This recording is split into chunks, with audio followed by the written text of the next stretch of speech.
What's up, y'all, and welcome back. Today I wanted to do the 5,000 mile review of my MT07 2023. I've had this bike for about a year now. I got it back in October of 2023, and I've just hit basically 5,000 miles on it.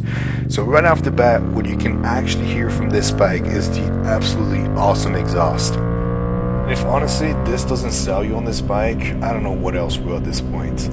Now it is not an R1, as you guys can probably see through this footage. I got to meet up with an R1 Yamaha, and yeah, obviously he's gonna burn me out. But at the end of the day, I will say for sure that I sound much cooler. Imagine a mix of a R6 and a Harley put together, and you have just an amazing sound and just overall awesome bike. Now this bike is a holding it bike. It really just wants to stand at all times.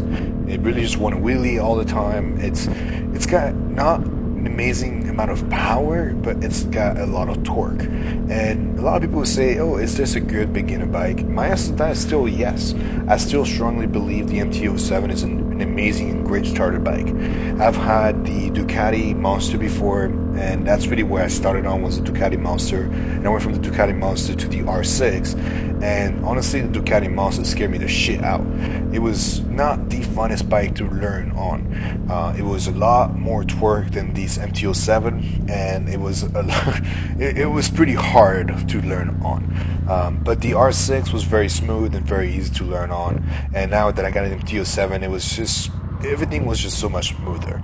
But off the bat, when I first got the MT07, if you're not careful with it, you are most likely going to be lifting the front. Now it does have traction control, and it has a bunch of features that will prevent you from wheeling completely, so you're pretty safe on it, unless you absolutely max out the throttle, and let's be honest, most people will not do those things. As long as you don't act stupid, you'll be fine on an MT07. But going back to the actual subject of the review after 5,000 miles on this bike, I will say without a doubt this is still the best bike that I have had the experience to be on.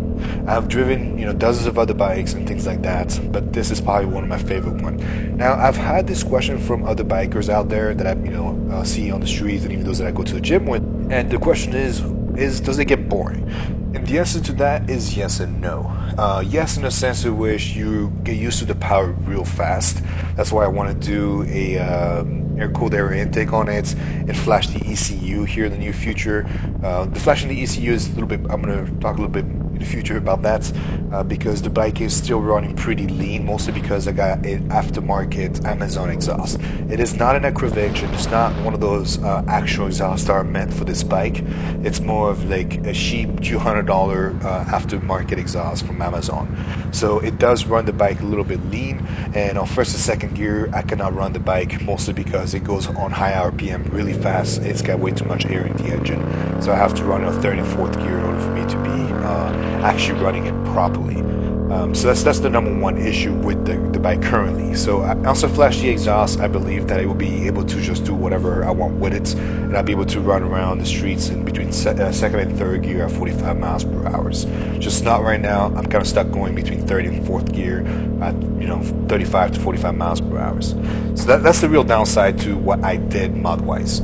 I would tell you, if you can afford it, do an Acrovision exhaust if you want to. I personally didn't see the value in spending $1,000, which is over 10% the value of the bike. I'd rather spend $200 on an Amazon exhaust and call it a day for an $8,100 bike. So for those of you that are not aware, when I first got this bike, it cost me $8,100 off the floor, plus an additional couple $100 to $1,000 for taxes and everything. So I think I left with $9,800 in total between taxes and a few other gear. There's things that I took with me basically.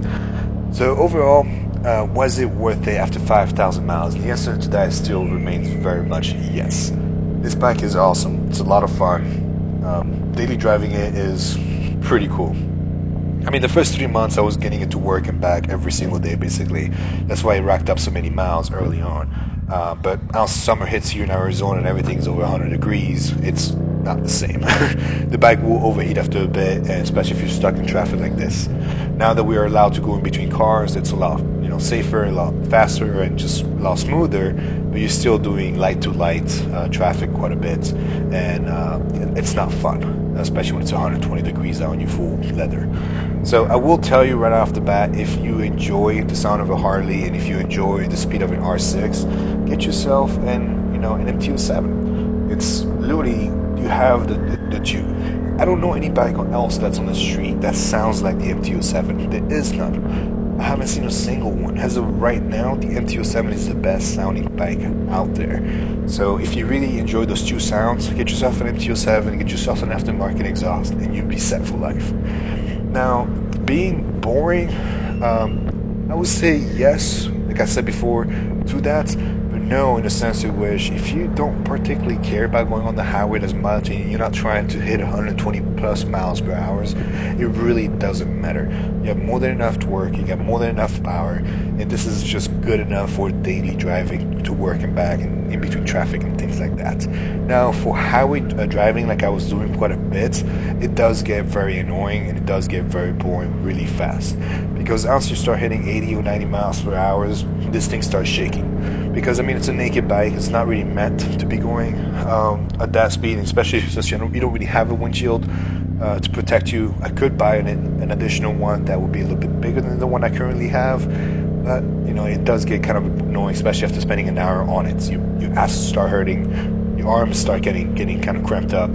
So it's really a hit or miss. It's honestly, if you do a lot of highway driving, get yourself an MT09. But if you don't have any experience at all on a bike, do not go to MT09. MT09 is a whole different beast. Now, would I be upgrading to an MT09? I will most likely upgrade to an MT09 sometime next year, if not the following year, when the bike is already at 10,000 plus miles on it. Now, I'm about 5,000, so I'm running about 5 to 4,000 miles a year. So I'll probably say that I'll be about 10 to 12,000 miles by next year safely, assuming that I drive it constantly like I've been doing to go to work and back. But I will say, when it comes down to the gas on it, it does about 55 miles per gallon. Now, this is pretty low compared to what it's rated at. It is rated at 80 miles miles per gallons. And I think the reason why is because it is running really lean due to the exhaust that I currently have on it, which is why I want to do the flashing of the ECU so I can adjust it due to the actual current exhaust that I have, which is not the Acrovix exhaust. It's the complete different one. I did a whole video about it if you guys want to check it out. So I'm going to make it so that it doesn't run as lean, and also I want to make it so the fan turn on a little bit sooner, because it is Arizona here. This is in New York, anywhere else where it gets colder during the summer and it's not 120 degrees outside. So here, when it's 120 degrees, the fan hit over 220 degrees on the bike, and it does get very hot on top of the outside being really hot. So I kind of just want to make it so it turns on at 180 and it runs a little bit smoother, especially when I'm in traffic like this. So that's one thing that I really want to flash the ECU for, as well as adding on a cold air intake, and then I want to add on my LED lights that I have been kind of procrastinating on and not installed yet, because it's starting to get dark here at 5 o'clock and I'm usually coming home around that time frame. So that's one of the biggest things that I'll be doing on this bike in the near future. And yeah, so that's, so far it's basically the full review, as you guys can enjoy this exhaust and just an overall view of Arizona here. This is an amazing bike. If you guys really thinking about getting yourself an MT07, I would say without a doubt get yourself one, even if it's your first bike. It has quite a bit of torque, but if you regulate the amount of torque you provide to it, you're going to be safe, you're going to be fine. It is such a light bike that you can honestly do whatever the hell you want with it. As you guys can see, I zigzag between all these cars like it's absolute nothing. If you enjoyed this video, don't forget to hit a thumbs up, and I hope you guys subscribe. Thank you all so much for watching.